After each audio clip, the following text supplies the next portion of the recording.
अस्सलाम वालेकुम नाजरीन, कैसे हैं आप सब। उम्मीद है आप सब खैरियत से होंगे। आज की हमारी इस वीडियो का मौजू सिंध के ज़िला राजनपुर में वाक़या किला हरिनंद के बारे में है, जिसको किला हड़ंद भी कहा जाता है। आज की इस वीडियो में हम जानेंगे कि इस किले को कब और किसने तामीर करवाया और इसको इस खस्ता हालत में पहुंचाने के ज़िम्मेदार कौन हैं। आपसे गुजारिश है कि वीडियो को आखिर तक लाजमी देखें और जो दोस्त चैनल पर नए हैं वो चैनल को सब्सक्राइब कर लें।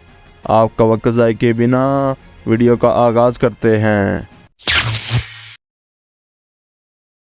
नाज़रीन कराम, ज़िला राजनपुर में वाक़या शहर राजनपुर से तकरीबन 90 किलोमीटर दूर मगरब की जानब और दाजल से 30 किलोमीटर किला हरिनंद मौजूद है, जिसे अब किला हड़ंद भी कहा जाता है। किले के जनूब मगरब में हज़ारों साल पुरानी मेहरगढ़ की तहज़ीब और जनूब मशरक़ में हज़ारों साल कदीम मोहनजोदाड़ो के खंडरात अपनी तारीख़ी शान शौकत के साथ मखदूश ताल्लुकात का रास्ता दिखाते हैं। इस किले को क़ब्ल मसीह राजा हरनाकस और इसके बेटे लोक भगत ने तामीर करवाया। सिकंदर नामा किताब, जो कि सिकंदर आज़म की दास्तानें सुनाती है, इस किताब में मुअर्रिख़ कहते हैं कि ये वही किला है जहाँ सिकंदर आज़म ने मकामी शहज़ादी रुखसाना से शादी की, जो दारा योश की बेटी थी। किला छोटी मरबा ईंटों से तामीर किया गया था। किला मरबा शक्ल में 16 मुसद्दस बुर्जियों और 2 बड़े दरवाज़ों पर मुश्तमिल था। इस किले के अंदर उफ़क़ी और नशेबी राहदारियाँ भी हैं, जो खुफिया सुरंगों से मुहल्लक गारों के अंदर खुलती हैं। इर्द गिर्द चटियल मैदान था, मगर आजकल खजूरों के बागात नज़र आते हैं। ये किला गोरचानी बलोच कबाइल के ज़ेर इस्तेमाल भी रहा।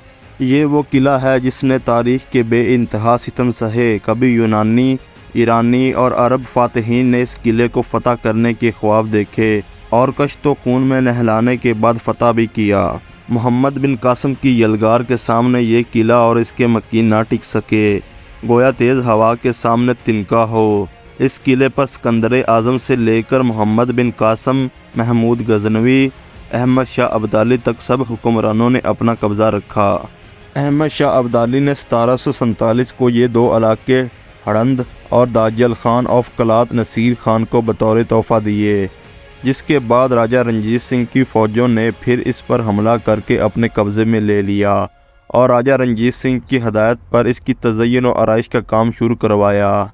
मगर मकामी कबीला गोरचानी की मज़ाहमत पर कुछ बरस तातुल आया, मगर सिख शाही दौर में ही इसकी मरम्मत मुकम्मल हुई। लेकिन थोड़े वक्त के बाद फिर से इस पर यलगार हुई और इसे ईस्ट इंडिया कंपनी के दौर में फिर से जंग में नहलाया गया और सिखों से वापस छीना गया, जिससे किला एक मरतबा फिर शिकस्ता हाल बूढ़े की तरह बेबसी और लाचारी की हालत में चला गया और अफसुर्दगी की तस्वीर बन गया।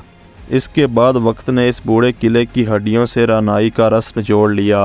हर 20 से 30 साल बाद हुए हमलों ने इस किले को तहस नहस कर दिया और ये किला अपनी तमाम रानाइयाँ खो गया।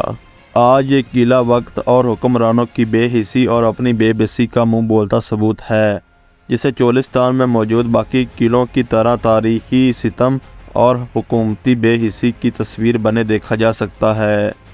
हमने माना कि तगाफिल न करोगे, लेकिन खाक हो जाएंगे तुझको खबर होने तक। अगर हमारी वीडियो पसंद आई हो तो इसको लाइक करके हमारी हौसला अफजाई करें और दोस्तों के साथ शेयर करें।